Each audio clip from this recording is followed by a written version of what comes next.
Bonsoir à toutes et à tous et bienvenue dans votre émission Mal de couple. Ce soir, nous parlons d'un mal silencieux mais destructeur qui gangrène de nombreuses relations. Les complexes. Trop gros, trop mince, pas assez belle, trop noire, pas assez virile. Quand l'image de soi devient un poids, c'est tout le couple qui en pâtit. L'émission Mal de couple va être diffusée sur le télévision à partir de tous les jeudis, 17h, heure de Pointe-Noire. Elle sera rediffusée, c'est tous les dimanches à partir de 20h15. Nous vous donnons rendez-vous à vous, chers téléspectateurs, à vous, chers auditeurs, à vous, internautes, de poser des questions relatives au couple, relatives au thème, au pasteur Francis Tunoir qui répondra certainement pour vous édifier. Et vous autres publics, vous êtes aussi appelés à poser des questions en direct. Réponse claire et nette, des conseils sur la thématique, les complexes dans le couple. C'est tout à l'heure avec notre invité, le pasteur Francis Tinona, que nous allons recevoir sous vos acclamations.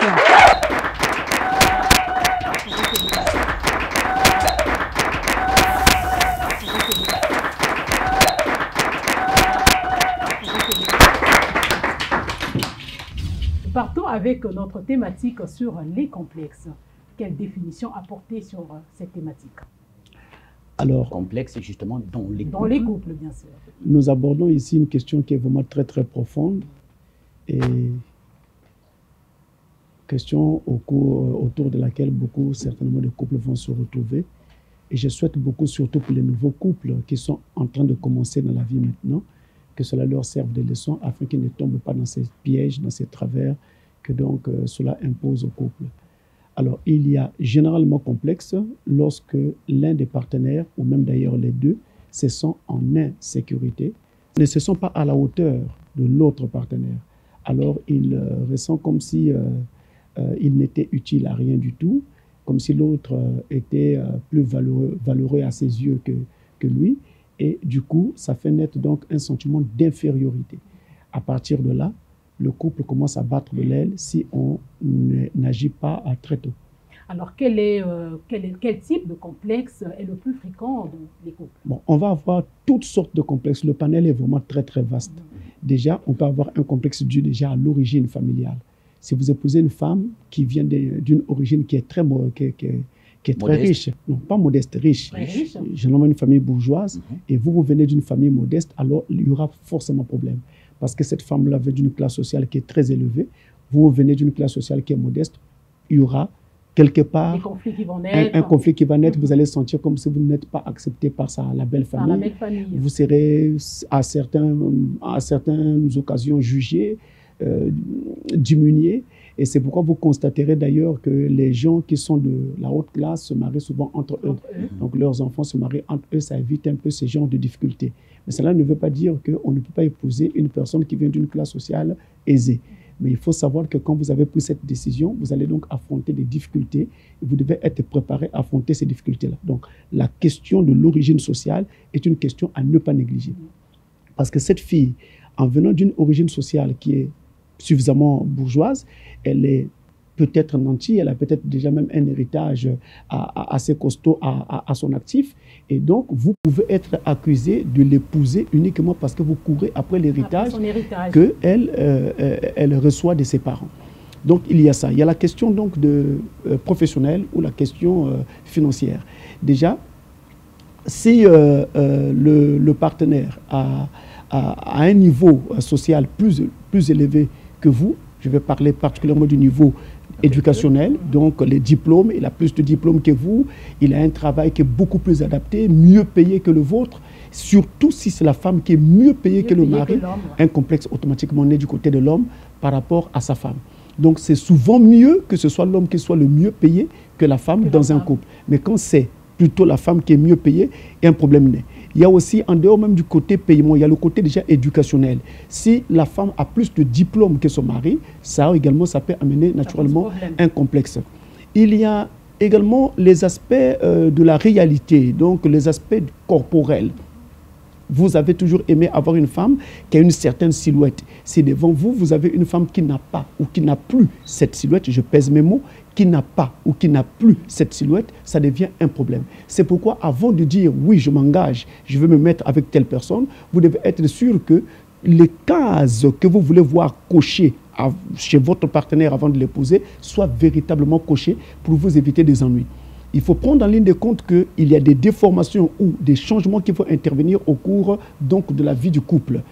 La naissance des enfants, la maternité va transformer l'épouse, elle va prendre du poids. Est-ce que vous serez toujours très à l'aise avec cela? C'est à prendre en ligne de compte. Donc ça, également, ça peut constituer donc un élément de complexe au sein du couple. Et on peut citer comme ça plein d'éléments. En tout cas, ils sont variés. Il faut souligner surtout qu'il y a des complexes qui sont réels, mais il y en a d'autres qui sont perçus. C'est-à-dire qu'il y a des complexes qui sont vrais, donc sur le terrain, on constate que ces aspects-là sont réels, ils sont physiques, ils sont palpables. Pendant que ce temps, il y en a d'autres qui ne le sont pas, mais c'est dans la tête de l'individu que se passe donc ce phénomène. Et cela peut constituer également un problème. Ça, c'est vraiment un problème.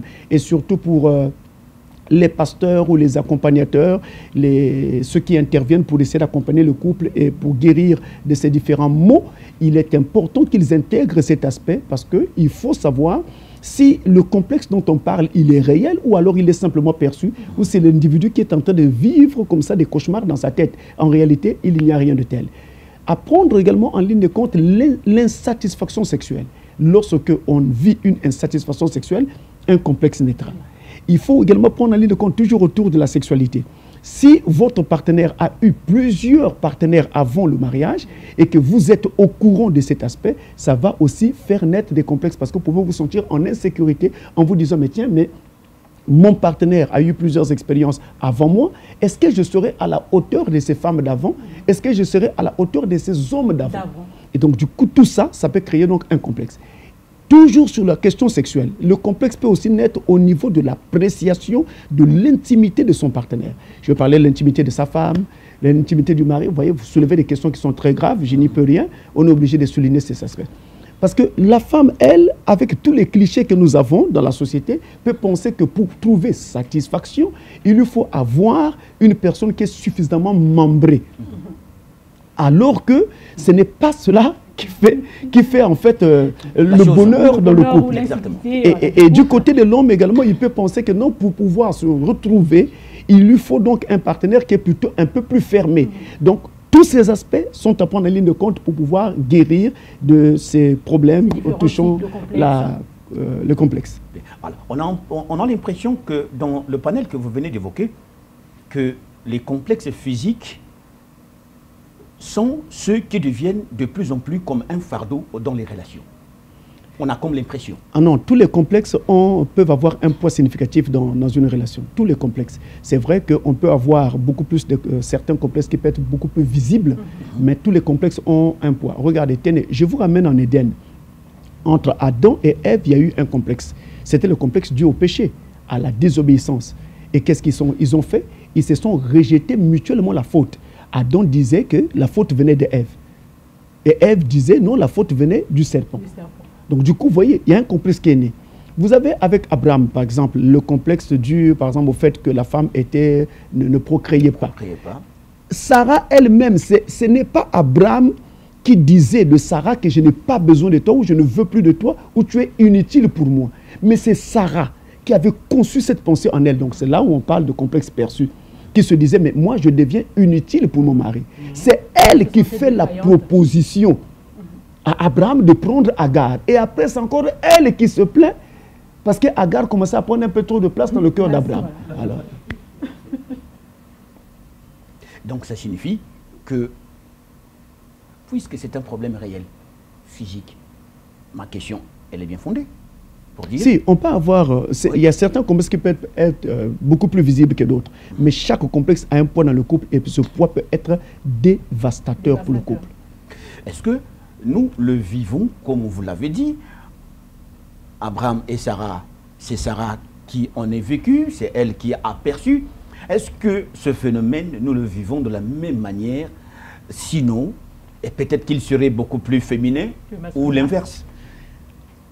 Alors là, il faudrait vraiment beaucoup d'études sur la question, mais je pense que tous les deux sexes se valent sur cette question. Parce que on peut avoir des complexes au niveau de l'homme, on peut avoir des complexes au niveau de la femme. Parce que par définition, le complexe, c'est d'abord un phénomène que l'individu, d'abord lui-même, ressent au-dedans de lui. Et il le ressent vis-à-vis donc de sa relation avec son partenaire, ou vis-à-vis du corps de son partenaire, vis-à-vis du mariage, vis-à-vis de la société, de la sociologie et même de l'entourage, etc., etc. Donc c'est d'abord l'individu qui ressent ces phénomènes. Mais la femme peut le ressentir, l'homme également peut le ressentir. On n'a pas à faire le distinguo sur la question. Il est vrai que si on s'en tient à la Bible dit que la femme est un être d'un sexe plutôt faible. Donc partant de là, on peut dire que chez la femme, ça peut être un peu plus fort. Oui, la réaction sur la femme peut être assez criarde. Mais qu'à cela ne tienne, les deux sexes vivent cela. Mais comme vous évoquez ce point, ça nous permet également de souligner un aspect très important. C'est que la spiritualité, qui est un facteur qui pouvait aider et doit aider en ce qui concerne ces questions liées au complexe, eh bien, la spiritualité peut lui-même constituer un facteur de complexe. Parce que... Dans quel sens? Aujourd'hui, surtout par exemple dans les sociétés africaines, il est assez facile de voir que dans la maison, c'est la femme qui est plus fervente, qui est plus spirituelle que l'homme. Ce qui est grave.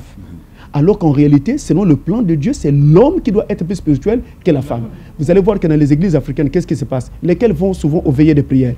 Les femmes. Lesquelles sont toujours présentes à l'église? Les femmes. Tout, c'est les femmes.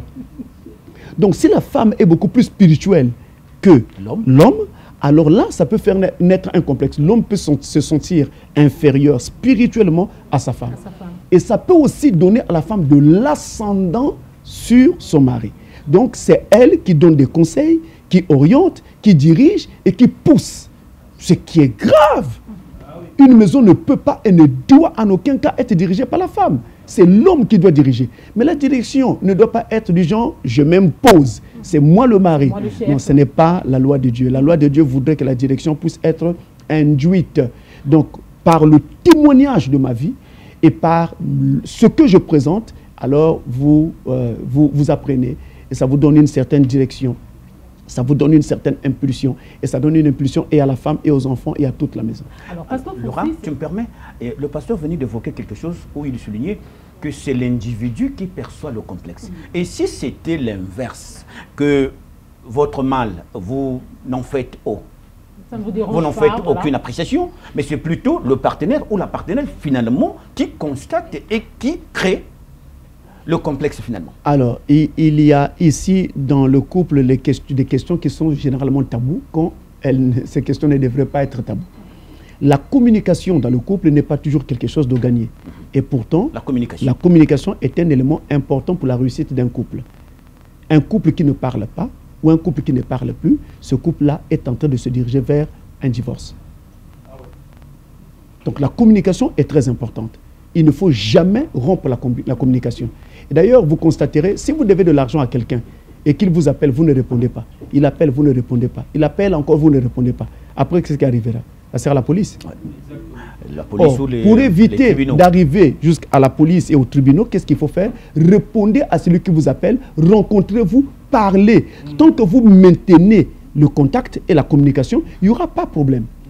Mais c'est quand vous ne parlez plus que l'autre a l'impression que vous avez fui ou que vous êtes en train de l'ignorer. Alors là, il va s'énerver et il y aura problème. Dans le couple, c'est pareil. C'est pourquoi, si moi, je ressens quelque chose et je n'en parle pas, mais que l'autre le perçoit, alors peu importe, celui qui perçoit le mal, c'est celui-là qui doit prendre ce mal et le mettre sur la table, qui doit mettre le doigt sur ce mal, sur cette plaie, pour permettre donc justement d'arriver à la guérison. Il va simplement s'agir d'avoir suffisamment du tact dans la façon d'aborder ce problème, surtout quand vous êtes la femme. N'abordez pas ce problème-là de façon brutale. Ça ne va pas aider. D'ailleurs, la Bible conseille dans le livre de Galates que lorsque vous êtes en train de chercher à reprendre un frère ou une sœur par rapport à quelque chose que vous avez constaté, faites-le avec sagesse, avec beaucoup de prudence et de souplesse, parce que vous ne savez pas ce qui peut vous arriver aussi à vous demain. Alors, Pasteur Francis, on dit souvent que l'amour est aveugle. Mais qu'est-ce qui fait qu'après un certain temps de vie commune, cet amour ne devienne plus aveugle, qu'il y ait maintenant que l'homme est capable de voir? L'amour a mené des yeux. Oui, l'amour a mené des yeux, comme vous le dites. Parce qu'au tout début, il était aveugle, mais après un bout de temps, non. Qu'est-ce qui se passe pour que ces complexes... Je pense que l'assertion, l'amour est aveugle, est discutable. C'est vraiment une assertion qui est discutable. Alors, vous le dites dès le début, dans les fiançailles, avant même que vous n'alliez chercher une femme.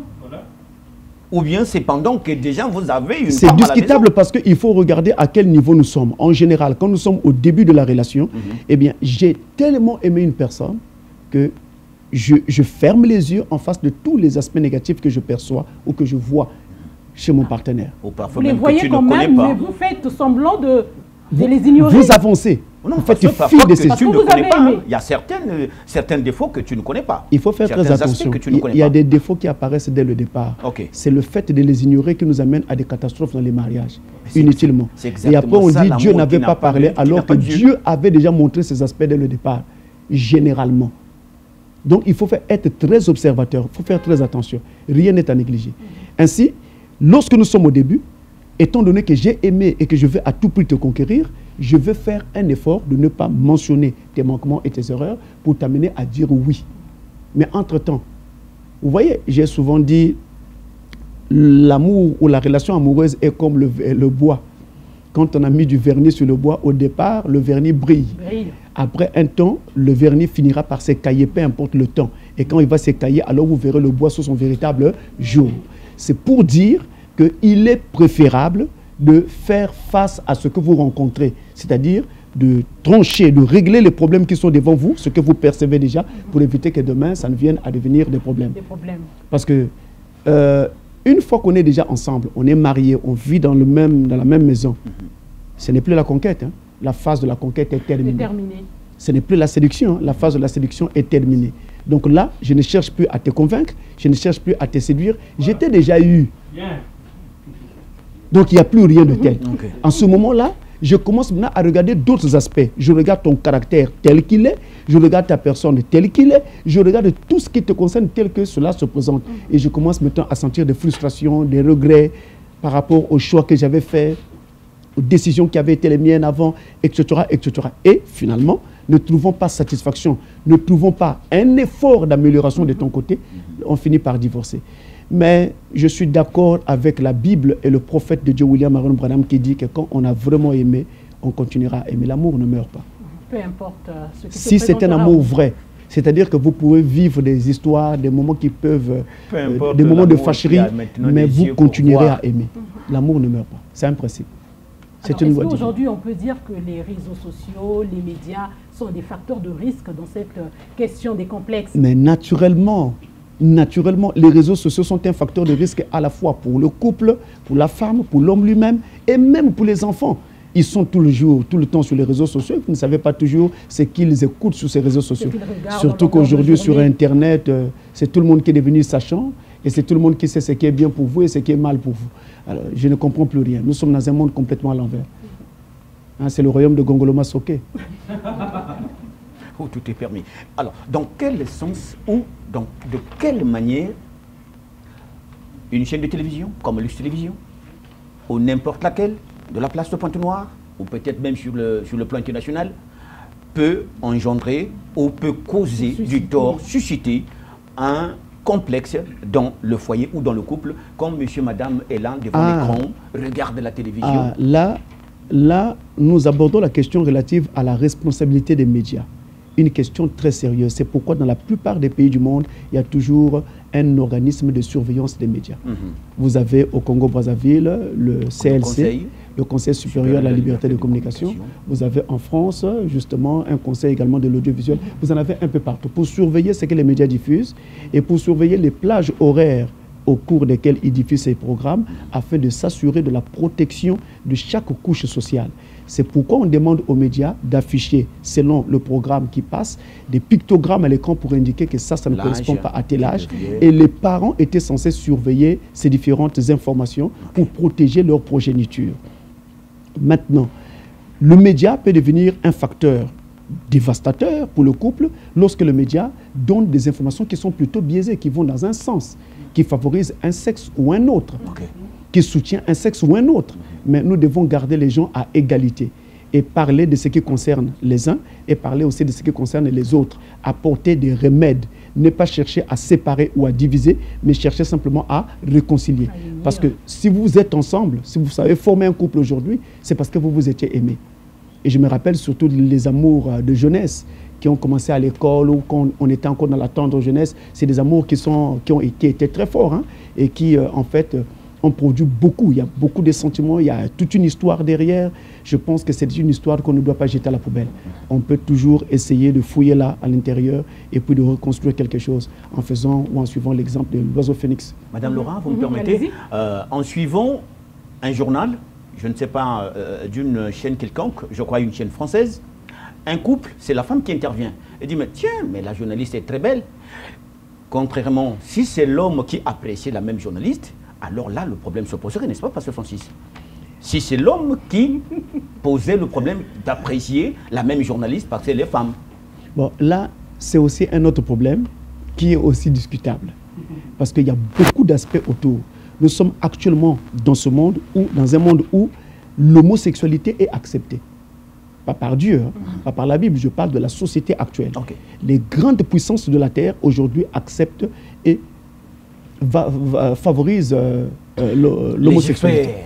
Maintenant, qu'est-ce qui se passe? Cette femme qui est en train de dire de la journaliste qu'elle est très belle, il est possible qu'elle soit tombée amoureuse d'elle et a envie d'avoir un moment coquin avec cette journaliste. C'est possible. Non. Donc moi, homme, le mari de cette femme, je dois me sentir interpellé. Normalement. J'ai affaire à une femme qui peut avoir des tendances homosexuelles. Pas toujours, Pasteur Francis. Ah, ça laisse à penser que... On peut parce que nous sommes appréciés, naturellement. Vraiment, il y a des appréciations qu'on ne peut pas donner comme ça en plein jour. C'est dangereux. Imaginez un homme qui se tient devant vous et qui vous dise à vous, devant votre mari, mais qu'est-ce que tu es belle. C'est très dangereux. Il peut recevoir un coup de poing au visage. Heureusement, si on a affaire à un serviteur de Dieu, ça n'arrivera pas ainsi. Mais voilà, ça, c'est des problèmes qui sont très sérieux. Idem pour l'homme qui apprécierait un autre homme. Ça peut être un esprit homosexuel. Et il y a aussi un problème si c'est l'homme, le mari, qui apprécie la journaliste. Ça veut dire qu'après, parfois, il y a un rendez-vous. Donc, c'est très dangereux. Il y a des choses que parfois, ça ne sert pas de dire, il faut les garder en soi. Oui. Si la femme ou la journaliste, vous l'avez trouvée très belle, remerciez Dieu, restez calme et puis continuez le chemin. Pour éviter les problèmes. À présent, on va passer à la phase des questions et réponses du public. Merci, Pasteur, pour l'exposé. Ma question est en rapport avec le complexe en termes de spiritualité. Prenons le cas où c'est la femme qui est plus spirituelle que le mari. Et dans ce contexte-là, celle-ci aura plus tendance à être peut-être un peu plus sage, plus aguerrie. Et ce sera peut-être elle qui va un peu donner comme la direction de le couple. Et dans ces cas-là, est-ce qu'on peut simplement ignorer cela et avancer en espérant que le mari, avec le temps, va rattraper, qui dirait, spirituellement l'écart et ensuite avancer? Mais déjà, pour rattraper le quart, il faut déjà que celui qui est en retard ait la volonté d'avancer aussi. Ça, c'est un aspect très important. Ensuite, il y a aussi un problème vrai, un problème profond, un problème de sémence. Si votre mari n'a pas la sémence de Dieu, il n'aura pas la volonté d'avancer. Il va continuer dans sa bassesse, en train de tourner dans la basse-cour comme un coq, au lieu d'agir comme un aigle qui est toujours dans les hauteurs. Donc ça, c'est un aspect à prendre en ligne de compte. Maintenant, par contre, j'encouragerais cette femme-là à ne pas laisser son mari derrière. Parce que si cette femme se dit, moi je suis plus spirituel que mon mari, bon, je fais la course en avant et puis moi, je continue mon chemin, je ne m'occupe pas de lui. Il va arriver que votre mari va se retrouver ailleurs avec plein d'autres femmes. Ne soyez pas surpris un jour d'apprendre que voilà, il y a tout un bus qui est arrivé avec des enfants à l'intérieur. Vous penserez que votre mari est en train d'ouvrir une école, peut-être un jardin d'enfants.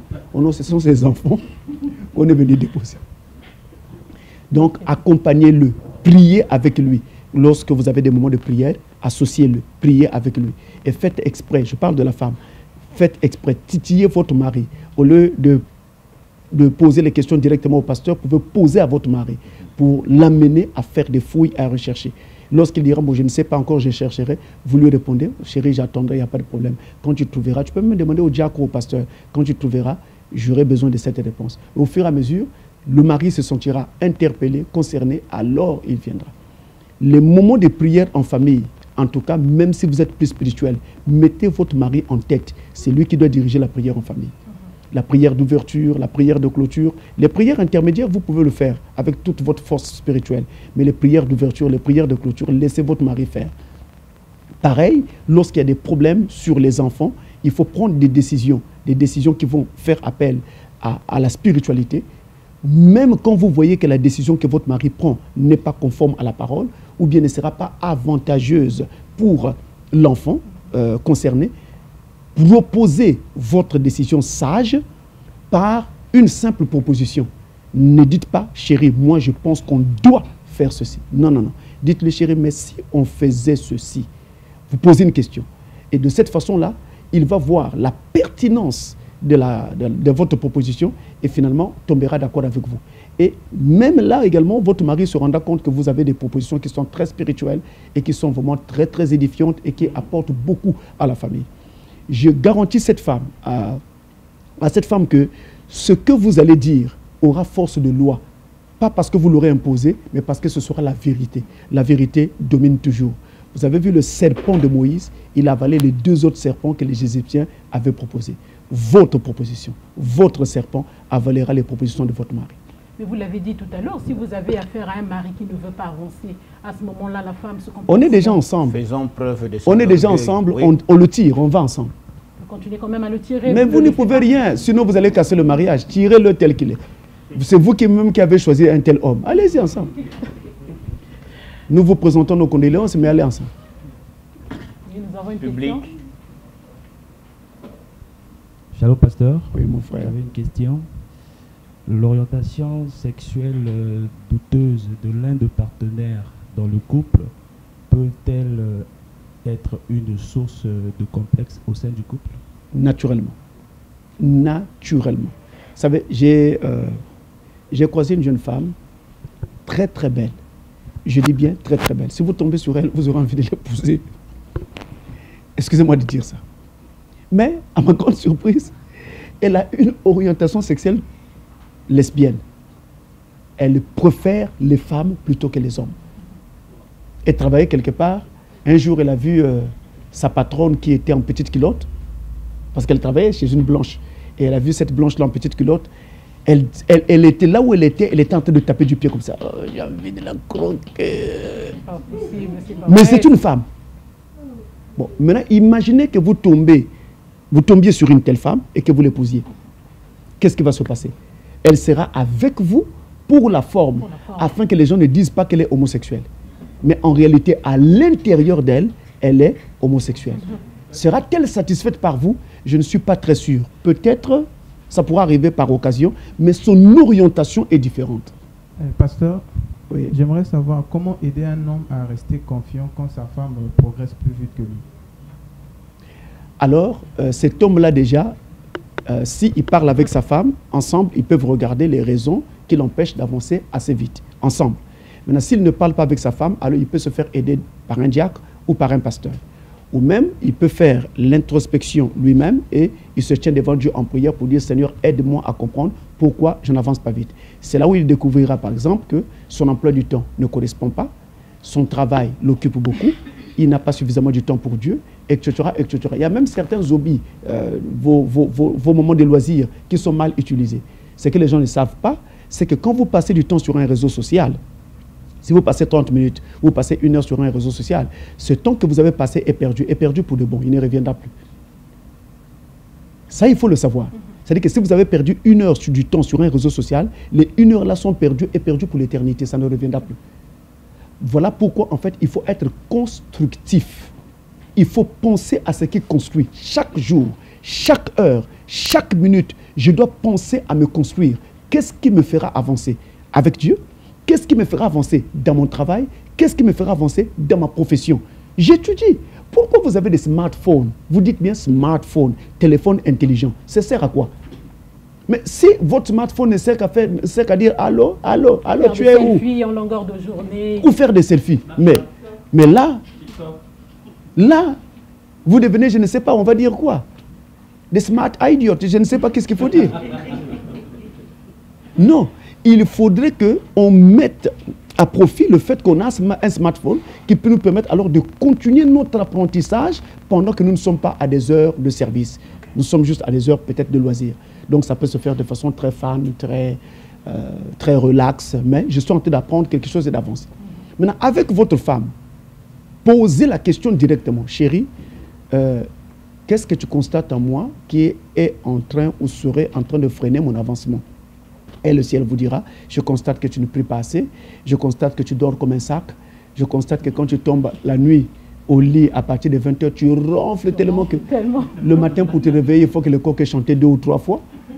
Donc, vous voyez, donc, ce genre de choses vont donc aider alors à s'améliorer. Et vous allez voir que cette amélioration-là, les changements que vous allez apporter, vont également apporter un plus à votre spiritualité. Je vous dis sincèrement, vous ne pourrez jamais soulever, si vous faites de l'haltérophilie, 100 kilos, si vous ne commencez pas par en soulever 10. Et vous devez continuer à travailler jusqu'à ce que vous soyez capable d'en soulever 80, 90 et arriver à 100. Vous savez, ce grand acteur de cinéma qu'on appelle Aaron Schwarzenegger, qui a même été gouverneur de Californie, il fut une époque. Et je peux vous garantir que cet homme-là aurait pu être président des États-Unis s'il était né aux États-Unis, à cause de son aura et ensuite également à cause de son mariage. Ah, le mariage peut être très important parce qu'il avait épousé la fille de l'ancien président Kennedy. Et ça, y compris son influence dans le monde du cinéma, cela a aidé à prendre la gouvernance de la Californie, qui est le 6e État en ordre en puissance économique par rapport au monde, quand on prend les États. Mais regardez, lorsque il s'est lancé dans le monde dans lequel il s'est lancé, eh bien, il s'est mis à travailler jour après jour par rapport au but qu'il s'était fixé. À travailler. Avant, il n'était pas comme ça. Non, il n'était pas comme ça, il n'avait pas de gros muscles. C'est le travail qui l'a mené là. À côté de ça, il s'est aussi mis vraiment à apprendre la langue anglaise qui n'était pas sa langue de naissance, parce que lui, il était né en Europe. Et il a travaillé jusqu'à ce qu'il arrive à ces résultats-là. Il y a des films qu'il a fait au départ qui étaient vraiment des flops. Ce n'étaient pas des films très réussis. Mais après, c'est le même gars que nous avons vu faire des films très réussis et qui sont restés des classiques dans le cinéma, comme Commando, Schwarzenegger, comment vous l'appelez, Terminator. Et d'ailleurs, c'est un nom qui lui colle à la peau aujourd'hui, parce que c'est un film qui était très réussi. Mais c'est le travail. Et sur le plan physique, le travail conduit à l'amélioration. Sur le plan spirituel, c'est la même règle. Vous ne travaillez pas, vous ne vous améliorerez jamais. D'ailleurs, comment on fait pour apprendre à prier? Ce n'est pas par des cours. On apprend à prier en priant. En fait, comment on fait pour apprendre l'anglais? Parce que justement, il y a un autre problème ici. Peut-être que ça peut aider le gouvernement, ça peut aider les gens qui sont dans le monde de l'éducation. Parce que la façon dont nous apprenons l'anglais, je vous amène juste à un constat. Quel est l'élève qui a commencé à étudier l'anglais en classe de 6e et qui parle anglais couramment aujourd'hui? Aucun. À commencer par les ministres eux-mêmes. À commencer par les ministres eux-mêmes. Aucun. Pourquoi? Parce que justement, la façon dont on nous enseigne l'anglais est contraire à la nature même de l'homme. C'est contraire à la nature de l'homme. Et je voudrais ici pas critiquer quelque chose, mais je veux apporter quelque chose qui peut aider. Regardez, comment est-ce que nos enfants font pour apprendre la langue? Quelle est la grammaire que votre enfant a appris pour apprendre à parler français?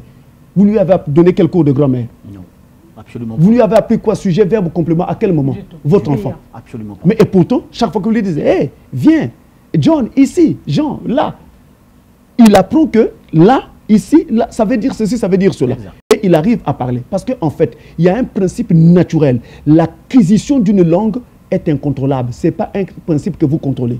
Ça se passe de façon intuitive dans l'esprit de l'homme. Il suffit seulement d'écouter la langue être parlée et vous apprendrez si au fur et à mesure vous faites ce qu'on appelle en anglais le shadowing, c'est-à-dire que vous répétez à la place de celui qui est en train de parler. Si vous allez vivre à Bakongo, vous n'avez jamais parlé le lari comme moi. Oui. Mais vous allez parler lari au bout de quelques temps. Pourquoi? Parce que vous serez dans un bain où les gens vous obligent à parler lari. Donc, en les écoutant parler et en parlant, vous commencez à comprendre que ça veut dire ceci, etc., etc. Donc, c'est comme ça qu'on apprend. En fait, on doit faire du shadowing dans nos écoles pour faire que les enfants parlent anglais quand ils vont sortir du collège. Je vous garantis, dès la première année, depuis la 6e, l'enfant parlera anglais. Couramment. Alors, je dis bien, je vous garantis. Et c'est pareil donc pour la spiritualité. Quels sont les exercices auxquels doivent se soumettre les couples afin d'éviter justement ces complexes? Alors, le principal exercice auquel doit se soumettre un couple, c'est la communication. Mais alors une communication honnête, sincère et ouverte. On ne se critique pas. D'ailleurs, il s'agira ici de faire de la critique positive. On ne se victimise pas. On ne se rejette pas la faute, mais on essaie de bâtir, de construire ensemble pour que notre couple soit solide et avance. Qu'est-ce qu'il faut donc faire? Par moment, vous êtes seul, soit au salon, si vous êtes sûr qu'il n'y a personne et que les enfants dorment déjà, être sûr qu'ils ne vous entendront pas, surtout que nos maisons sont bien insonorisées. Il faut veiller aussi à cela. Sinon, allez dans votre chambre ou alors faites une sortie. Vous allez quelque part où vous ne serez qu'à deux. Vous cherchez un restaurant quelque part et vous cherchez une table un peu dans le fond, là où les gens sont un peu éloignés de vous, et vous vous mettez à parler calmement et doucement. Alors vous dites à votre partenaire, qu'est-ce que tu penses que je devrais améliorer pour que tu te sentes beaucoup plus à l'aise, beaucoup plus estimé, beaucoup plus considéré. Et vice-versa. Alors chacun parle à l'autre clairement. Vous pouvez commencer par dire à l'autre, non, j'apprécie beaucoup quand tu fais ceci et quand tu fais cela. Mais il y a tel et tel aspect qui me dérange énormément. Si tu peux corriger cela, ça va beaucoup m'aider. Voici la main sur le cœur. Je voudrais dire aux femmes qui me suivent en ce moment partout dans le monde. Les femmes ont souvent tendance à penser qu'il n'y a que elles qui ont besoin d'attention. C'est une grave erreur. Les hommes aussi ont besoin d'attention. Les hommes aussi sont humains comme vous. Les hommes aussi peuvent être affectés par un événement qu'ils vivent, par un phénomène tout autour d'eux, comme vous. Donc, un homme également a besoin d'une personne qui se tienne à ses côtés et qui prenne le temps de l'écouter, tout comme vous, vous aimez toujours que l'homme vous tende une oreille d'écoute. Et donc, c'est ainsi qu'on peut ainsi consolider son couple, par la communication. Je souligne une communication honnête, sincère et ouverte. Quand je dis ouverte, ouverte c'est pour dire qu'on ne cache rien. Si votre femme ne se brosse pas les dents avant de dormir, dites-le lui. Non chérie, toi avant de monter au lit, bon, tu ne passes pas par la douche. Moi ça me dérange. Mais quand vous avez un partenaire qui ne supporte pas la vérité, parce que ça existe, vous avez des partenaires qui ne tolèrent pas. Si vous avez un partenaire qui ne supporte pas la vérité, bon, c'est déjà un signe d'immaturité. Malheureusement, fort malheureusement. Et c'est avec tristesse que je le dis. Parce qu'en fait, pour moi, j'ai toujours cru et enseigné que le mariage n'appartient pas aux immatures.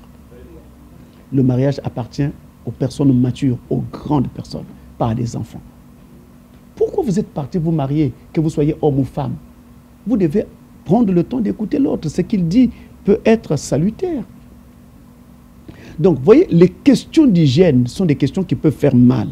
Il suffit de ne pas critiquer, je veux dire de ne pas blesser lorsque vous allez en parler, mais en parlez-en. Je souligne que un aspect négatif d'aujourd'hui peut créer un blocage, et un blocage pour la vie, un blocage pour le temps. Bon, tu ne te brosses pas les dents, tu le fais une fois, deux fois, trois fois, et ça devient comme presque une coutume.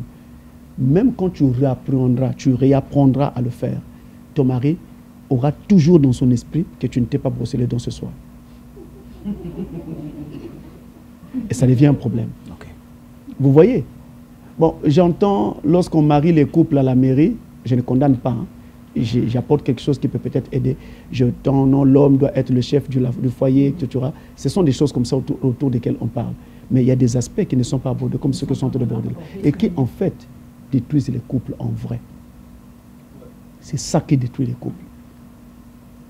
Donc, faites l'effort de parler ouvertement, aborder les questions ouvertement, ne cachez rien.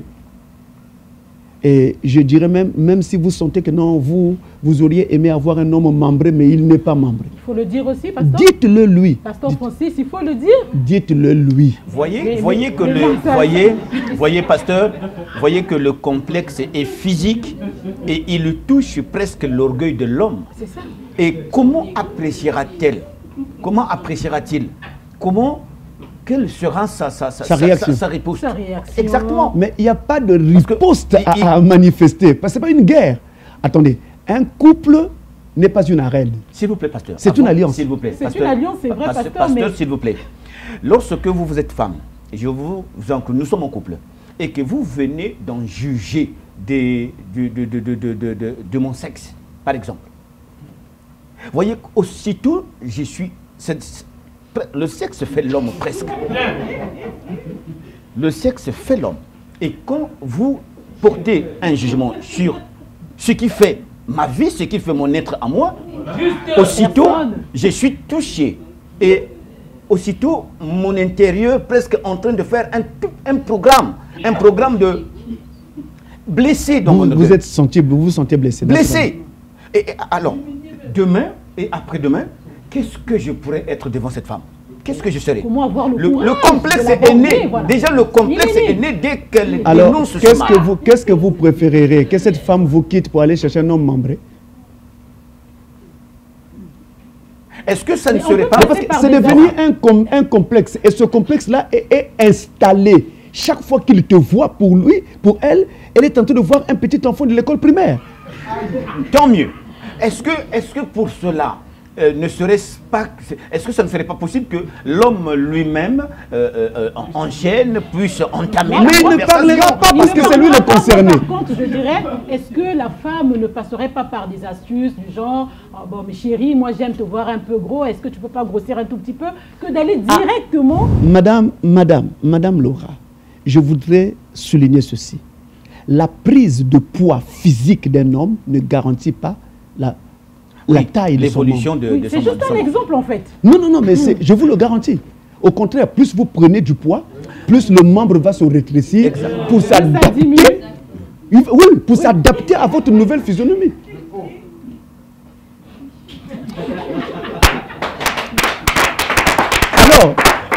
Alors, pourquoi je souligne cet aspect-là?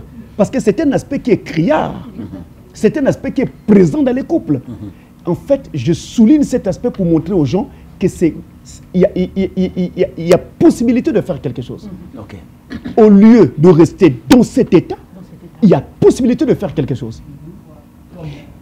Bon, déjà, je n'encouragerai pas les méthodes que Internet Internet vous propose, hein, avec des injections de toutes sortes, tous azimuts, des pilules que vous prenez, parce qu'à la fin, ça peut amener un problème plutôt que de garantir la santé. Exactement. Mais il y a des onctions. Ah, je ne parle pas de l'onction du Saint-Esprit. Heureusement que vous l'avez dit. C'est onction en français, avec AUN. Comment vous appelez ça? Donc, en fait, vous avez des huiles, des pommades qui peuvent être utilisées et qui peuvent aider. Et il y en a certaines qui sont vendues en pharmacie, je vous le garantis. Vendues en pharmacie. Et je dis pharmacie, je devais plutôt dire en parapharmacie. Parce qu'il y a des pharmacies qui ont des parapharmacies à l'intérieur. Donc, quand vous entrez, vous allez voir à côté, on a écrit parapharmacie. C'est là où vous allez trouver toutes les choses de ce genre. Essayez, vous verrez qu'il y aura une certaine différence qui va se produire. Et cette différence-là, même un gain de quelques millimètres, sera déjà quelque chose. Ça sera significatif. Donc, on ne peut pas laisser cela comme ça. Et ensuite, il y a un autre aspect à prendre en ligne de compte. C'est toujours réglable parce que ça peut être un problème psychique. Donc, la femme est bloquée dans son esprit parce que pour elle, l'image de l'homme, c'est l'image de Kunta Kinte. Voilà. Exactement. Ce sont comme les esclaves, les anciens esclaves qu'on avait aux États-Unis. Il faut donc guérir la femme de cela en faisant de la pédagogie, en parlant, en enseignant, en expliquant, en déconstruisant, comment dire en anglais, les skills, hein, les stéréotypes qu'elle avait construits en elle, en déconstruisant cela. Et je vous dis que le monde ne peut vivre que par la pédagogie. Mais cette femme, pasteur Francis, qui choisit cet homme qui n'est pas membré et qui, après quelques années de mariage... Mais la pauvre, est-ce qu'elle savait que vous n'étiez pas membré? Vous étiez caché derrière un habit. Exactement. Oui, et avec les jeans que les hommes portent aujourd'hui. On va continuer avec les questions du public. Que pouvez-vous conseiller à une sœur dont le mari voudrait autant que celle-ci ressemble à une autre sœur? Donc, dans la façon d'habiller, la façon de se coiffer, même dans la cuisine aussi. Ah là là là là là. Ah là là. Ça, c'était un problème. Est-ce qu'en ce moment-là, l'homme même vit un problème de complexe? Si, c'est un complexe. Un complexe. Oui. Il aurait voulu avoir cette autre femme-là pour épouse. Mais comme on ne peut pas casser, la loi dit marier jusqu'à la mort. Donc le gars, il est coincé, il est en prison. Mais à ce moment-là, qu'est-ce qui se passait dans sa tête? Permettez que je le dise ainsi. Non, c'est qu'il n'avait pas croisé cette femme-là avant. Mais s'il n'avait pas croisé avant pasteur Francis, est-ce que c'était l'appétit qui vient en mangeant ou bien c'est quoi? Non, c'est-à-dire qu'il découvre cette femme après vous et se rend compte que voilà le type de femme que lui aurait aimé. Maintenant, il pêche. Je dis bien, il commet un péché en allant jusqu'à dire à sa femme, va ressembler à cette autre femme. Ce qui n'est pas correct, ce qui n'est pas la Bible, ce qui n'est même pas social, ce n'est même pas humain. Parce que chaque individu doit ressembler à lui-même. Je ne peux pas être comme l'autre. L'autre non plus ne peut pas être comme moi. L'autre a un avantage peut-être physique par rapport à moi. Mais moi, je peux avoir un avantage intellectuel ou spirituel par rapport à lui. Donc chacun a ses points forts et ses points faibles. Et donc la femme que vous avez épousée doit rester telle qu'elle. Si vous voulez améliorer quelque chose, vous pouvez toujours proposer des améliorations, mais ne faites pas des comparaisons avec une autre. Parce que même votre femme va vous soupçonner d'être soit en train de convoiter cette autre femme-là, ou même peut-être de sortir avec elle. À ce moment-là, il se marie sur la base de l'espérance ou de quoi? Mais quand... Parce qu'il est conscient que le cliché non, qui se présente quand devant il vous épouse, cette autre femme, il ne l'avait pas encore rencontrée. Non, mais il était conscient de ces critères, pasteur Francis. Mais bien sûr, mais il est possible qu'il se soit marié par pis-aller, c'est-à-dire un mariage par défaut. Il ne trouvait pas encore, je vous dis sincèrement, il ne trouvait pas encore la personne qu'il fallait, alors il a simplement épousé la personne qui se présentait. Jusqu'au jour où il trouve une autre personne. Vous savez, j'ai vu des femmes, des jeunes femmes, aider un homme à devenir quelqu'un dans la vie. Donc soutenir ses études, payer même les cours de cet homme-là et tout le reste, jusqu'à ce que l'homme trouve du travail. Et parfois même un très bon travail. Après cela, l'homme l'oublie. Pourquoi? Parce qu'en fait, cet homme s'était attaché à cette jeune fille uniquement parce qu'elle avait de l'argent et pouvait le soutenir. Mais ce n'était pas forcément le type de femme que cet homme voulait avoir. Maintenant, quand plus tard, il travaille maintenant, il a ses moyens, il peut voler de ses propres ailes et qu'il rencontre une femme qui correspond à ce qu'il avait toujours désiré, il t'oublie. Il n'y a pas de procès. Je veux dire ici, il n'y a pas de procès. Il y en a eu aussi des femmes qui ont fait la même chose. Et comment régler, parce que la question elle est très importante, comment régler ce conflit-là, pasteur Francis? Mais il n'y a pas moyen, le divorce, il sera constaté. Parce que même si tu te poses, toi femme qui est là en premier dans la maison et qui a soutenu cet homme à devenir, même si tu te poses, tu vas souffrir pour rien. Il va rentrer en retard. Ça sera comme ça presque tous les jours. Et tu vas souffrir. Tu vas maigrir. Donc, au lieu de retenir un mari d'autrui, Tikaye a Kende. Laisse-le partir. Mais il va partir où si cette dernière, la première, l'autre femme est déjà mariée? À ce moment-là, mais quand je dis mari d'autrui, je veux dire qu'en fait, son cœur ne t'a jamais appartenu. Il ne t'avait jamais donné son cœur. Jamais. L'hypocrisie, oui. Mais hélas, qui viendra vous dire au début, pendant qu'il est dans le besoin, il a besoin de votre argent pour le soutenir, que je suis hypocrite? Soutenez-moi d'abord. Question du public. Une autre question? Shalom, pasteur. Oui, maman. Vraiment, nous sommes en émission, c'est des questions, il n'y a pas de tabou. Ah. Pasteur, vraiment, je suis maman. Il y a des couples. Le monsieur s'est marié avec sa femme. Mais la femme, elle ferme ses pieds à son mari un mois, alors que même une semaine, c'est trop. Et puis quand le monsieur part, vraiment c'est compliqué. C'est compliqué, comprenez ce que je veux dire.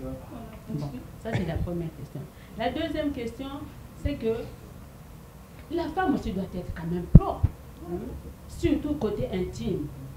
Vraiment, pasteur, j'aurais voulu même, à l'occasion de cette émission, que on peut même faire de telle sorte que les mamans reçoivent les jeunes filles là. Les jeunes filles, avant de se marier, que les mamans reçoivent ces filles-là pour parler avec les gens. Pourtant, la Bible en parle. La Bible recommande cela. La Bible en parle. Vraiment, c'est clair.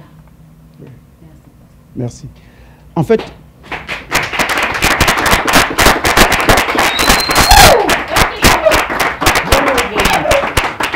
alors là, vous avez entendu le cri d'une mère. Hein? C'est vraiment, ça en dit long sur ce qu'elle vient de dire.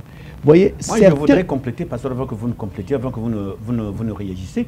Est-ce que la première question voudrait dire forcément que la femme devrait vivre un certain complexe d'une manière ou d'une autre pour qu'on en arrive là? Forcément. Parce que la situation est criarde. Forcément. Il y a un problème qui fait que cette femme-là ne s'ouvre pas et ne s'offre pas à son mari en permanence. Il y a un problème. Il y a un problème. Donc, ça peut être un complexe, mais ça peut être aussi simplement une insatisfaction parce qu'elle n'est pas prise en charge comme il faut. Alors, pour elle, ça peut être une révolte pour punir cet homme du fait qu'il ne la prend pas en charge comme il faut. Pour acheter des vêtements, il faut attendre 1 année, 2 ans, 3 ans. Voilà, des choses comme ça. Pour lui offrir une petite fleur ou bien lui faire un présent surprise, il faut attendre, il faut supplier, il faut presque ramper. Diacres, donc, des hommes de Dieu. Les Congolais avec les fleurs, vraiment. Là, il y a problème. Donc, vous voyez, maintenant, de l'autre côté, ça peut aussi être parce qu'elle aussi, elle s'était mariée par défaut. Et que vous n'êtes pas l'homme qu'elle avait toujours désiré. Que vous le vouliez ou pas, surtout avec les femmes. Si vous n'êtes pas l'homme qu'elle avait toujours désiré, vous pouvez monter, descendre. C'est fini. Elle vous donnera l'essentiel, mais vous n'aurez jamais ce qui est profond d'elle. Son cœur ne sera jamais, en aucun cas, à vous. Elle ira même dans la tombe en pensant à son ami qu'elle avait toujours aimé, mais pas à vous. Elle aurait même aimé que le jour qu'elle est tentée de mourir, que cet homme-là qu'elle avait toujours aimé soit là, pas vous. Elle peut même vous chasser. Parce que son cœur ne vous avait jamais appartenu. Je dis bien jamais. Donc vous voyez, dans ce cas-là, elle n'est pas à l'aise lorsqu'il s'agit de s'offrir à vous. Elle n'est pas à l'aise, elle ne sera pas à l'aise. Alors, Pasteur Francis, je vais ouvrir une parenthèse. Maintenant, est-ce qu'on peut aimer, permettez, Pasteur, est-ce qu'on peut aimer quelqu'un et ne pas aimer son physique? C'est-à-dire que vous aimez votre mari, vous aimez votre femme, oui, ça peut arriver. Physique, Bon, ça peut arriver parce qu'en fait, ça va dépendre ici maintenant d'un autre aspect de l'amour. Qu'est-ce que j'aime chez toi? Parce qu'il est possible que je puisse aimer chez toi un paramètre, un aspect. Ça peut arriver. Alors là, ce n'est plus de l'amour. Si ton amour est définissable, en ce moment, ce n'est plus. Maintenant, il y a une autre question. Aimer l'être d'une personne, c'est une autre question, c'est un autre aspect. Voyez-vous? Or, il peut arriver que quelqu'un aime juste un aspect de vous. Mais ce n'est pas de l'amour, pasteur. C'est de l'amour. Sauf que ce n'est pas un amour en totalité, puisque ce n'est pas toute votre personne qui l'intéresse. Donc, il supposez qu'elle ne s'intéresse qu'à votre argent. Mais c'est fini, ça, lorsque l'argent ne sera plus là. Mais ça, justement, c'est un aspect. La dame qui punit son mari. Exactement. Maintenant, lorsque la femme n'est pas très propre, justement, ça crée problème. Vous savez que le corps de la femme, il y a des bactéries qui sont là en permanence. Et toutes ces bactéries ne sont pas à détruire parce qu'il y en a qui sont tout à fait nécessaires pour le corps de la femme. Pour la survie de ce... Et l'odeur du corps féminin, je vais parler du corps intime féminin, est naturellement due à ces bactéries qui sont à l'intérieur. Et donc, l'hygiène que vous allez appliquer à votre corps va donc déterminer le type d'odeur que nous aurons. Toutes les femmes n'ont pas la même odeur. Exactement. Il y a des femmes qui ont une odeur plutôt suave, il y a des femmes qui ont une odeur âcre, il y a d'autres femmes dont l'odeur vraiment laisse à désirer. Et tu n'as pas envie d'avancer. Donc, en ce moment-là, l'hygiène que vous appliquez à votre partie intime va donc déterminer le type d'odeur que nous allons avoir. Il y aura ça. Il y a également la médication qui peut intervenir à ce niveau-là, parce que les odeurs là, ou les microbes que vous allez tuer et celles qui vont rester, les médicaments peuvent intervenir à ce sujet. Vos médicaments que vous mettez là peuvent tuer certains microbes qui ne devraient pas être tués et ça dérègle les odeurs au sein de votre corps. Tout ça, il faut donc consulter un gynécologue ou une gynécologue avant de pouvoir faire n'importe quoi. Parce qu'à la cité, les gens font parfois tout et n'importe quoi. Hein? L'automédication, là, c'est à déconseiller. Ce n'est pas une bonne chose. Maintenant, la femme doit se laver correctement, régulièrement, en tout cas chaque jour. Ce n'est pas le cas de l'homme. L'homme peut sortir de l'usine, mais la femme doit. L'homme passe par les demi-terrains. L'homme peut faire... Non, l'homme doit se laver, mais je dis que la demande est beaucoup plus importante pour la femme que pour l'homme. La demande est beaucoup plus importante pour la femme que pour l'homme. Et d'ailleurs même, l'un des paramètres d'appréciation d'une femme, c'est sa propreté. Quand vous la percevez de loin, vous voyez comment est-ce qu'elle est propre. Elle marche aussi avec beaucoup d'allure. Vous comprenez que elle prend soin d'elle-même, elle se soucie déjà d'elle-même. Alors c'est un point positif pour elle et un point positif qui peut favoriser son mariage. Ce qui brille n'est pas toujours de l'or, hein, Pasteur Francis. Oui, c'est vrai. Quand vous la voyez, mais mieux vaut avoir affaire à une femme qui est déjà propre à l'extérieur, comme ça quand je regarde, plutôt que de m'imaginer des histoires. Ou d'imaginer que tu serais propre, je ne sais pas. Parce qu'après le mariage, je peux vivre autre chose. Alors après, si je veux divorcer, le pasteur ou le diacre viendra pour dire tu divorces, je te livre au diable. Alors revenons sur la question de l'intimité, pasteur Francis. Que doit faire la femme qui subit des insatisfactions au lieu de punir son mari? La communication. La communication. demandez à votre mari un moment de communication. Tous les deux, vous n'êtes qu'à deux. Et vous lui dites, en fait, si tu constates que je ne suis pas très encline à t'offrir ce que tu es en train de me demander, c'est parce que je constate que chez toi, il y a tel aspect et tel aspect qui ne me plaît pas. Peut-être même aussi la question hygiène. Parce que la question hygiène ne touche pas que les femmes, ça touche aussi les hommes. Mais les hommes, vraiment, même pour se brosser les dents, il faut le supplier. Non, moi, j'ai pas besoin de ça. Est-ce qu'à ce moment-là, on peut... Et puis, moi, je dis toujours un exercice, les mains sur la table. Hein? Mettez les mains sur la table. Pour voir les ongles. Regardez les ongles. Parce que ça en dit long. C'est important. Ok. C'est important. Mais est-ce qu'on peut donner un délai, Fulgence, je t'en prie, est-ce qu'on peut donner un délai à son mari qui n'arrive pas à vous satisfaire, que si tu ne me satisfais pas dans tel délai, eh bien moi aussi je reste de mon côté, et je me renferme? Non, ce n'est pas une attitude que j'encourage. Je sais que ça se fait dans les couples, mais je n'encourage pas cela. Si vous faites cela, vous verrez que votre mari ira dehors et ce sera à votre dépens. Vous allez en souffrir. Donc ne prenez pas cette façon de faire. Vous voyez les Palestiniens, on leur donne un petit territoire, ils disent non, nous s'il n'y a pas tout, on ne prend pas. Jusqu'aujourd'hui, ils n'ont pas de territoire. Bon, peut-être qu'ils auront un territoire, peut-être demain, puisque les gens sont en train de parler de ça. Mais c'est pareil pour les femmes. Je vous en prie, ne faites pas cela. C'est comme quand il y a des problèmes. Ne sortez pas du foyer pour dire, je t'attends chez mes parents. Lorsque tu régleras, je reviendrai. Tu ne reviendras plus. Okay. Tu ne reviendras plus, tu verras. Une autre femme va prendre cette place. Nous sommes 8 milliards d'habitants sur la planète, mes sœurs, comprenons-nous bien. Vous n'êtes pas le seul galet de la plage. Si vous allez en promenade, quelqu'un d'autre prendra sa place, votre place. Je voudrais revenir sur les questions posées par madame, en voulant les retourner comme ceci. Ce monsieur qui est privé, en fait, de son droit vis-à-vis de sa femme, à quel type de complexe lui peut-il développer après tous ses vécus? Bon, il peut développer un complexe de rejet. Hein, il peut sentir qu'il est rejeté par sa femme. Il peut développer un complexe de mal aimé, qu'il est mal aimé par sa femme. Il peut même aussi développer un complexe d'infériorité en se méjugeant lui-même, en pensant qu'il ne vaut rien, qu'il n'a rien d'appréciable, qu'il ne peut même pas satisfaire quelqu'un.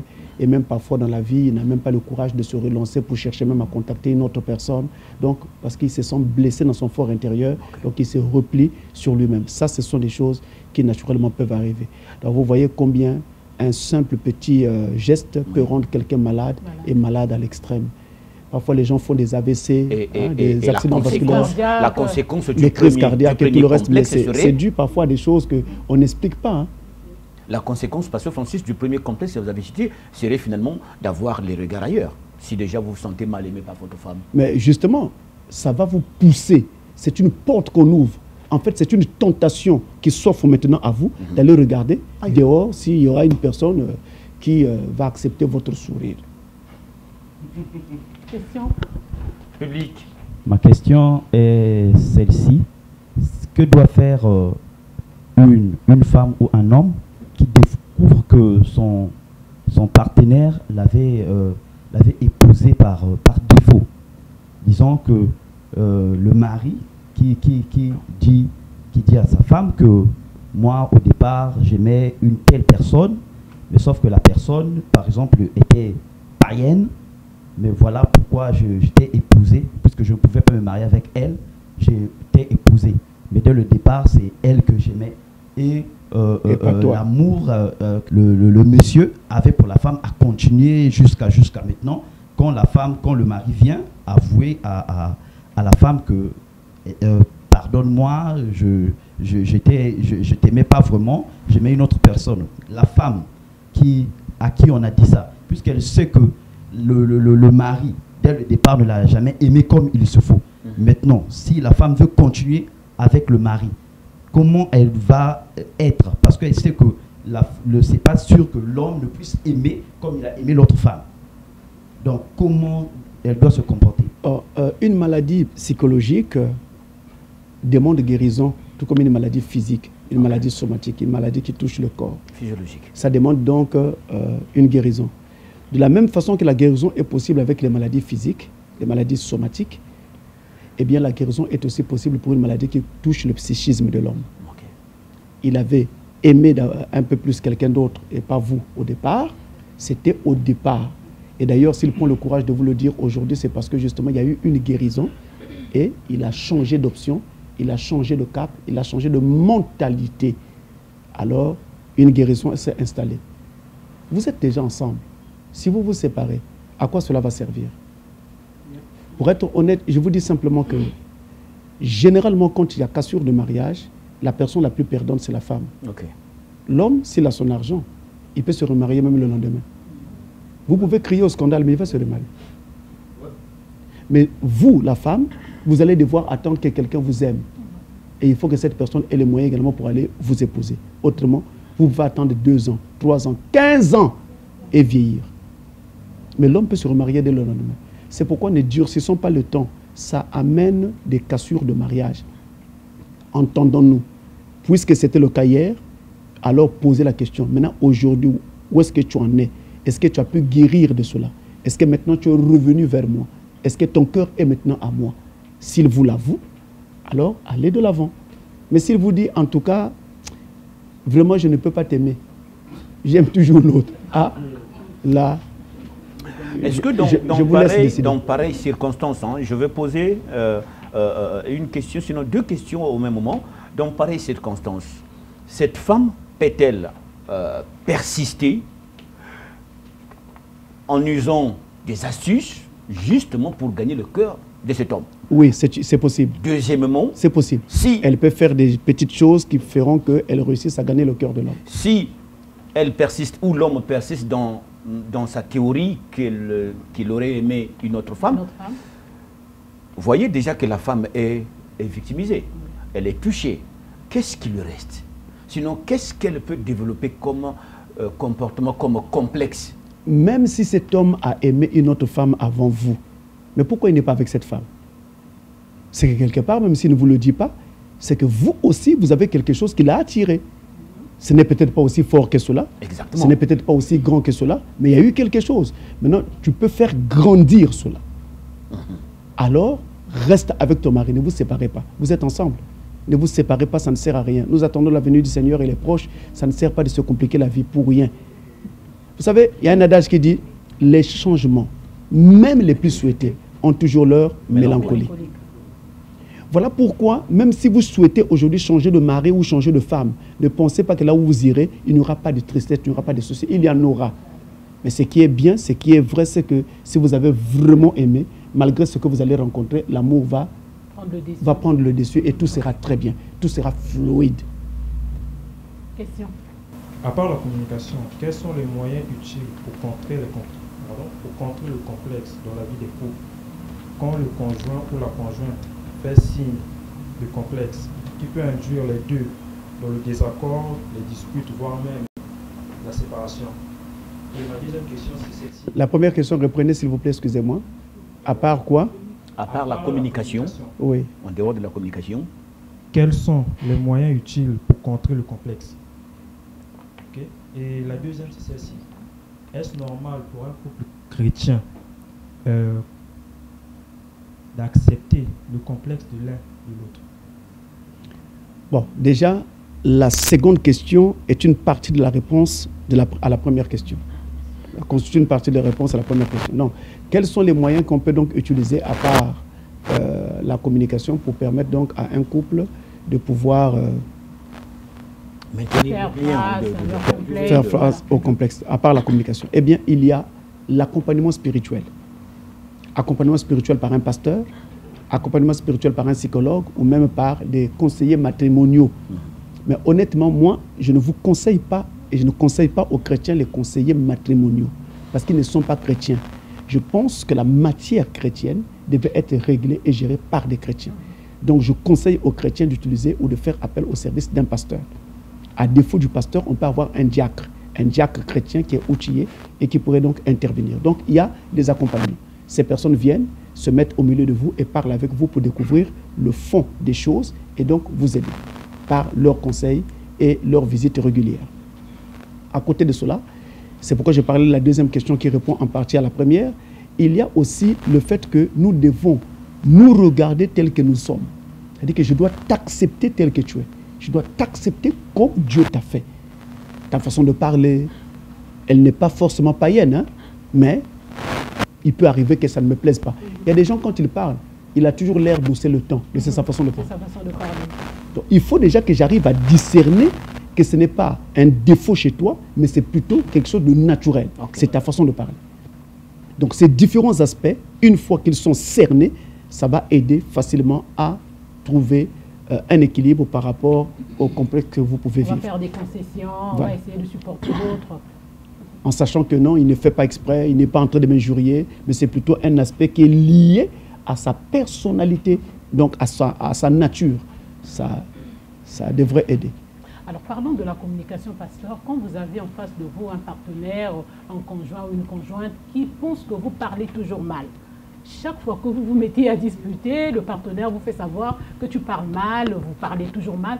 À ce moment-là, est-ce que vous pensez que le dialogue aura toujours son sens? Lorsque l'un des partenaires dit toujours à l'autre que tu parles mal, tu parles toujours mal, tu parles toujours mal, ça peut traduire de l'immaturité sur ce partenaire-là, qui perçoit toujours mal les choses. Mais ça peut aussi être vrai que le partenaire parle mal. Et donc, en ce moment-là, ça va traduire de l'immaturité auprès de ce partenaire-là. Mais qu'à cela ne tienne, ce qu'il faudra faire, si vous pensez que votre partenaire parle mal et que vous, en tout cas c'est l'un ou l'autre, hein, celui qui perçoit qu'on est en train de lui mal parler, et même celui à qui on dit quelque chose en train de mal parler, changer de façon de parler. En faisant quoi? Procéder par un questionnement. C'est-à-dire, au lieu de dire directement et d'affirmer, poser la question. Est-ce que tu penses que ça pourrait être utile comme ceci?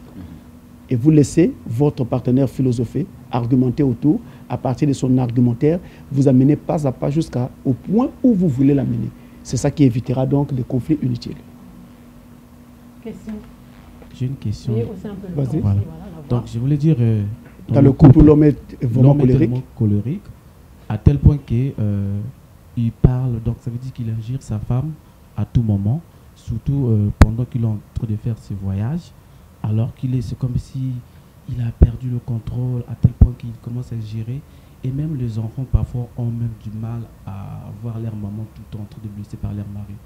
Quels sont des conseils à donner, par exemple, dans le couple qui passe dans les moments très difficiles comme ça? Il faut en fait dans un mariage qu'un chrétien se marie avec un chrétien, ça évite des problèmes. Parce que, voyez-vous, la conversion d'une personne est un gage de sécurité dans un mariage. Ce n'est pas tout pour avoir la sécurité, c'est vrai, mais c'est déjà un gage de sécurité dans un mariage. Donc, il peut arriver que quelqu'un qui n'avait pas d'argent avant, maintenant il a de l'argent, alors l'argent lui tourne la tête et il peut changer de comportement. Ça, c'est des aspects à prendre en ligne de compte. Le chrétien doit se marier avec une chrétienne, la chrétienne doit se marier avec un chrétien. C'est déjà un gage de sécurité. Mais pourtant, vous avez des foyers chrétiens où on se bat en longueur de journée, le chrétien tape sa femme, il insulte. Pasteur, ça existe. Et vous avez des divorces en cascade. Il y a plein d'aspects autour de ces différentes questions. Certains aspects sont relatifs déjà aux origines des personnes concernées. Si vous avez eu des parents qui avaient une telle nature, vous avez assisté à la façon dont votre père, votre grand-père ou même votre oncle battait sa femme, ça peut vous amener à penser que c'est ainsi qu'on discipline une femme. Mais je voudrais dire qu'une femme, ça ne se discipline pas.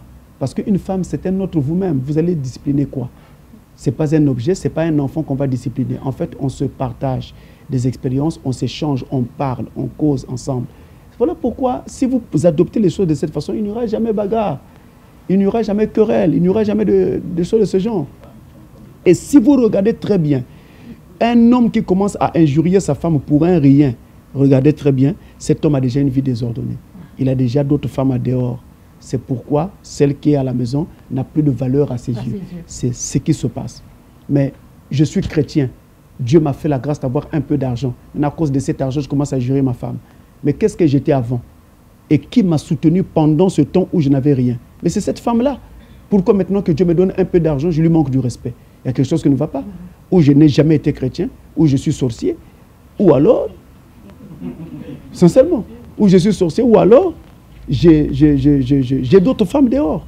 Je voudrais qu'elles partent, qu'elles me libèrent pour que je prenne mes femmes qui sont dehors, que je les amène à la maison.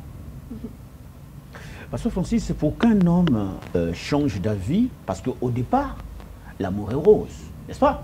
Il est aveugle. Il est aveugle, tout est rose. Et chemin faisant, il commence finalement à devenir un peu viril, un peu méchant, jusqu'à taper, jusqu'à insulter.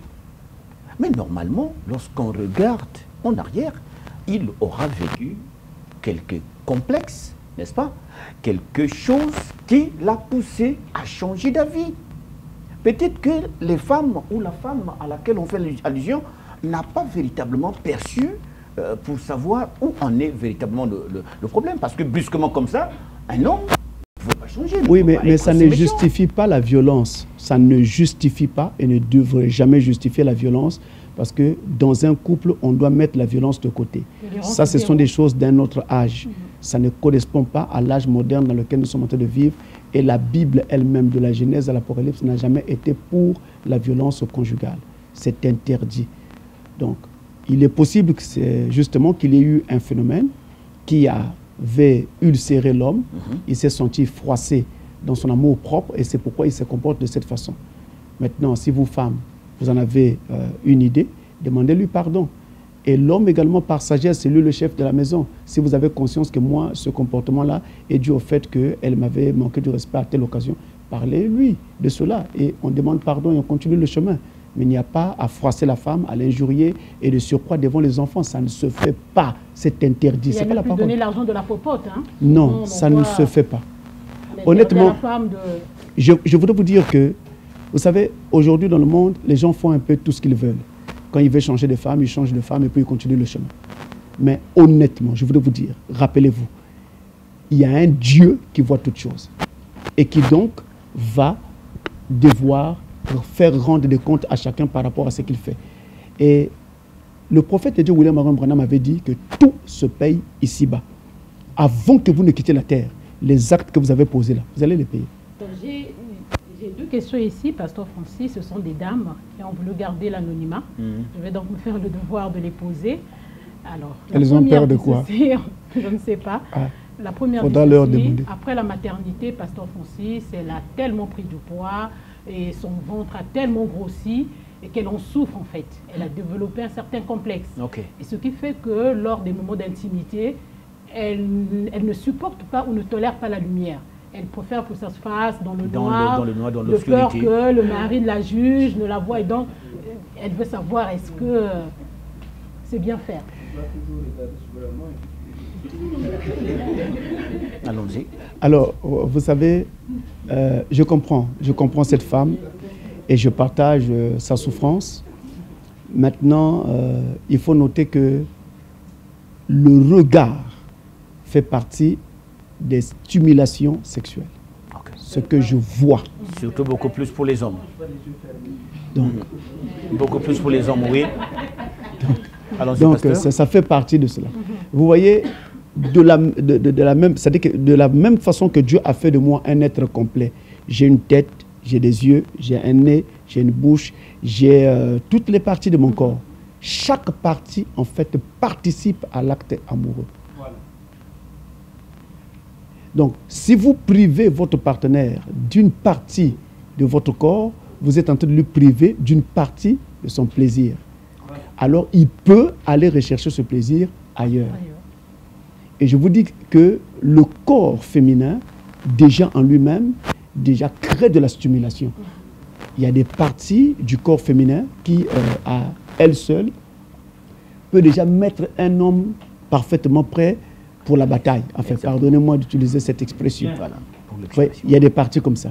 Bon, je vais peut-être citer quelques parties qui ne sont pas péjoratives. C'est le cas, par exemple, des jambes. Les jambes seulement de la femme peuvent suffire pour mettre un homme parfaitement à l'aise. Donc, vous voyez, alors, si vous privez votre mari de cela, ça n'aidera pas. La chose plutôt à faire, c'est celle-ci. C'est que vous savez que vous êtes en train d'aller au mariage et vous savez que vous allez mettre au monde. Et vos mamans vous ont certainement dit que la maternité va modifier votre physionomie. La chose à faire, c'est de prendre des mesures en rapport avec cela. Donc, l'application de l'eau chaude que les mamans utilisaient à l'époque. Je sais qu'aujourd'hui, là, il y en a, sous certains cieux, on n'accepte plus cela. On n'accepte plus cela, mais je voudrais qu'on on vient de nous démontrer le mauvais côté de ce que nos mamans faisaient à l'époque. Parce que nous avons constaté qu'à l'époque, elles n'en étaient pas mortes. Pas du tout. Au contraire, ça a affermi leur corps et ça les a beaucoup aidés. Ça a donné des bons résultats. Donc, elles sont restées quand comme on nous telles, montrera scientifiquement que ce n'est pas, nous comprendrons. On ne va pas accepter aveuglement des choses comme ça. Mais maintenant, il y a aussi certains exercices qu'il faudra faire, du sport et certains exercices pour garder donc sa taille. À côté des exercices, il y a le port de certaines ceintures qui peuvent donc maintenir votre corps dans un certain état pour éviter une certaine expansion donc de la chair. Et il y a un autre aspect très important à prendre en ligne de compte, c'est la nourriture. Le manger des femmes. Généralement, les femmes mangent beaucoup. Le manger des femmes. C'est-à-dire dans les maisons. Bon, vraiment, je ne veux pas qu'elle me lapide dans le chemin si elle me croise Pasteur Francis quelque part. Pasteur Francis, non. Moi, j'ai vu des hommes finir 12 morceaux de foufou, mais pas une femme, Bikoumou. Elle mange beaucoup. Non, les femmes avant les grossesses, non, pendant les grossesses. Déjà, la grossesse fait manger. Fait manger. Et je vous... mange pour deux. Oui. La grossesse fait manger. Et je vous apprends ici un élément scientifique, c'est que ce que vous mangez pendant la grossesse va avoir des répercussions même après. Je vous prendrai pour exemple la prise des vitamines. Quand vous prenez des vitamines, vous pouvez prendre toute une boîte, il n'y a aucune réaction. Mais attendez, quelques jours après, voire un mois après, il y a une réaction qui se produit et vous vous mettez à manger vraiment gros. Donc, ce que vous mangez pendant la période de grossesse là est à surveiller. C'est que l'on mange le soir, dans les maisons ici en Afrique, le soir, on commet une grave erreur. Les gens prennent du lait le soir. Oui. Nous, on ne devait pas. Sinon, à la rigueur, par moment, mais pas de façon régulière comme ça se fait. Donc, la façon de manger, et parfois le soir, avant d'aller dormir, vous voyez une maman qui a déjà mis au monde, elle se tape une moire ou une pâte d'arachide. Qu'est-ce que vous voulez qu'elle devienne après? C'est tout ce qu'elle a eu, Pasteur Francis. Mais est-ce qu'on ne pouvait pas faire ça autrement? Vous savez, le poisson que vous mettez dans la pâte d'arachide, on peut l'utiliser avec des légumes, simplement. Sauter avec juste un tout petit peu d'huile. Et c'est très bon. Dans les noix de palme, et même pour la santé. Pasteur Francis, pour la santé. Vitamine pour la santé, mais maintenant il faut prendre en ligne de compte la prise de poids. Aujourd'hui, ne vous plaignez plus. Parce que vous voyez, il y a certaines choses en ce qui concerne l'intimité qui ne peuvent plus être faites si vous avez pris trop de poids. Il y a certaines positions que vous ne prendrez plus. Vous pouvez tuer votre mari.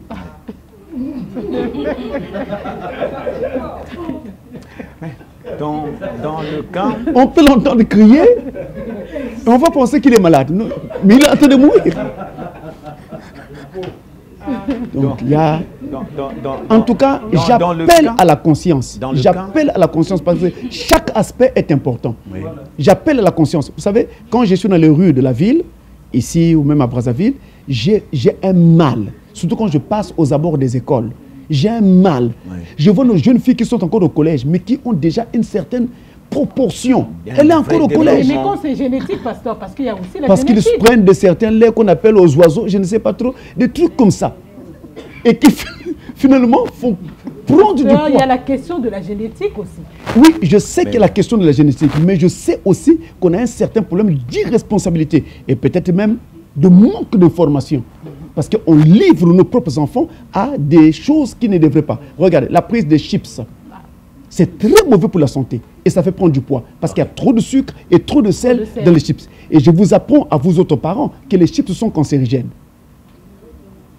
Vous voyez, les crèmes glacées, les yaourts, les saucissons, les jambons, yaourt, je voulais dire saucissons et jambons en particulier, c'est cancérigène. Le saucisson est cancérigène. Le jambon est dangereux, il est cancérigène. Et ensuite, il fait prendre du poids à vos enfants. Mais c'est ce que nos enfants aiment. S'il n'y a pas le saucisson, il n'y a pas le jambon, il n'a pas bien mangé. Exactement. Et on donne de l'argent à un enfant le matin pour aller à l'école, et quand il arrive, il s'empiffre de telles choses, il est en train de prendre la maladie sans s'en rendre compte. À quel moment on va conscientiser les masses? Se réveiller. À quel moment? C'est pourquoi vraiment je dis que ce genre de choses, on a besoin de tous les partenaires sociaux, surtout ceux qui s'occupent de tel et tel domaine, que chacun prenne ses responsabilités. Ça va ainsi aider la population. Une population en bonne santé, c'est un pays qui a un avenir. Mais quand la population est malade, le pays n'a plus d'avenir. Alors on va prendre... C'est pourquoi même, sans vous interrompre, dans certains pays tels que aux Émirats Arabes Unis, on a même offert une prime aux gens qui allaient prendre des mesures pour dégrossir. On donne une prime. Aux États-Unis, pareil. Vous voyez ces grandes puissances qui font ainsi pour préserver la santé de leurs citoyens parce qu'ils savent que ces citoyens-là, c'est l'avenir de demain. C'est eux qui créent la valeur ajoutée. C'est eux qui créent la richesse de la nation. Mais on les laisse aller comme ça. Aucune information. Chacun fait comme il veut. Et les gens sont en train de mourir en longueur de journée. Ils ne meurent pas le jour de leur décès. Ils meurent avant de mourir. Avant de mourir. Par l'alimentation. Ok. Et par les intoxications de toutes sortes, y compris même les intoxications informationnelles. Parce qu'il y a trop d'informations et des informations erronées. Alors on va prendre la deuxième question de l'autre dame qui dit, après l'accouchement, elle a vu sa poitrine se relâcher, vous comprenez, parlons donc de sa poitrine. Après le tété, oui. Voilà, après les tétés, après avoir allaité l'enfant, la Oui. poitrine complètement relâchée. Et finalement, elle s'est dit qu'il nous faut travailler, retravailler la poitrine pour donner un peu plus de tonus. C'est ce qui a été fait. Et ça a quand même pris du volume, c'est redevenu en forme. Mais malheureusement pour elle, le mari, chaque fois qu'ils sont dans des moments d'intimité, ne constate pas qu'il y a eu quand même une amélioration. Non, ça c'est vraiment un faux problème. Un faux problème, pourquoi? Parce qu'une femme qui allait va toujours voir sa poitrine se relâcher. Il a besoin d'un soutien. Soutien-gorge, ça sert à quoi? Ça sert à cela, non? C'est comme également un homme qui n'a pas d'emploi, qui est sans argent, il a besoin d'un soutien aussi. Exact.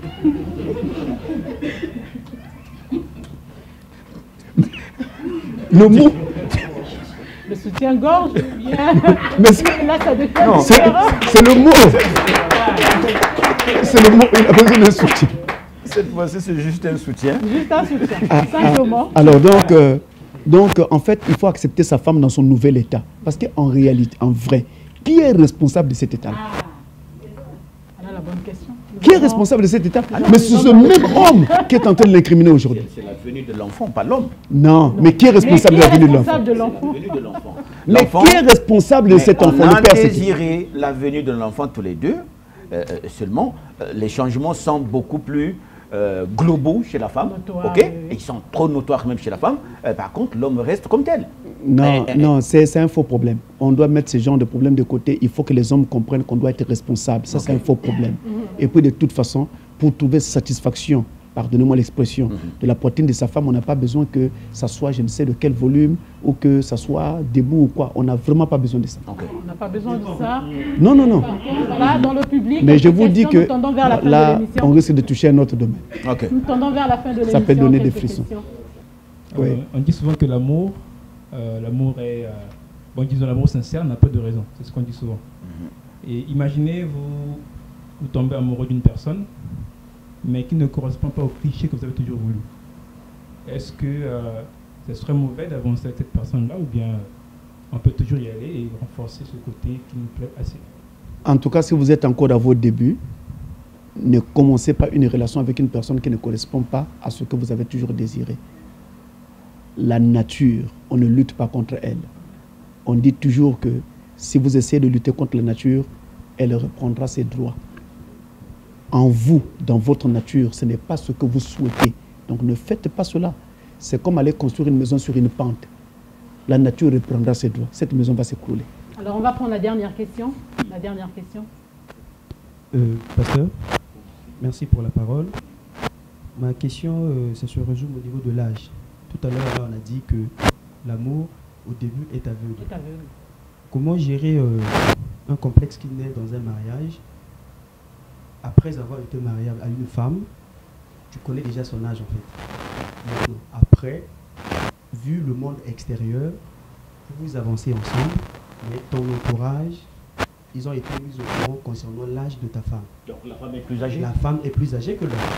Et du coup, quand l'homme se retrouve avec ses amis, en causant, il ramène toujours ce sujet-là sur la table en disant que... Le regard des autres. Qu'à un homme d'épouser une femme qui est plus âgée Face au que lui. complexe. Et ça se répète souvent. Et du coup, quand l'homme rentre à la maison, il y a toujours eu... Lui aussi, il constate comme les amis l'ont dit. Il commence à constater. Il commence à constater et tout. Et du coup, ça crée au moins un changement d'atmosphère. Forcément, ça va créer un changement. Alors, au moment où vous faites le choix de votre épouse, vous avez découvert qu'elle était plus âgée que vous. Vous avez quand même choisi d'y aller. Ne vous posez plus de problèmes. Personne ne vous avait obligé. Je ne me rappelle pas que quelqu'un vous ait attaché des fils et qu'on vous ait obligé. L'amour est libre. La décision, elle est individuelle, elle est libre. Et le mariage, c'est entre deux personnes adultes qui sont consentantes. Vous avez consenti. Celle que vous avez aimée, pourquoi voulez-vous que la personne que vous avez aimée soit selon l'appréciation d'autres personnes, d'un ami, corresponde à ces appréciations-là? Non. L'ami garde ses goûts pour lui. Moi, j'ai aimé celle que j'ai aimée telle qu'elle est. Et point, un point, c'est tout. Je laisse mes amis garder leurs appréciations pour eux, mais je m'en tiens à ma position que j'avais prise au départ. Je vais aimer ma femme telle qu'elle.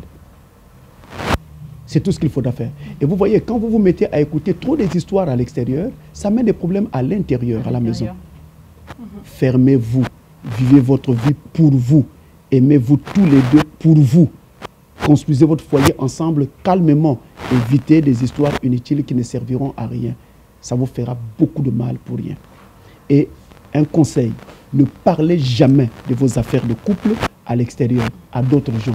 Si vous faites cela, eh bien vous ouvrez une porte au diable. Et vous verrez, le jour que votre femme-là, agacée, fatiguée de ce comportement que vous commencez à afficher, sortira de la maison, l'un de vos amis, ceux qui parlaient là, vont sortir avec elle. Bien sûr. Pasteur Francis, merci. Ça a été un réel plaisir. En tout cas, ça vaut juste 2 pesos. Ça a été un réel plaisir de vous avoir sur ce plateau de l'émission Mal. Voilà, c'est donc la fin de notre émission qui a porté sur les complexes dans le couple. Et vous avez été nombreux à partager ce moment avec nous et nous vous disons grand merci. C'est Jean-Pierre Koumou pour le rendez-vous.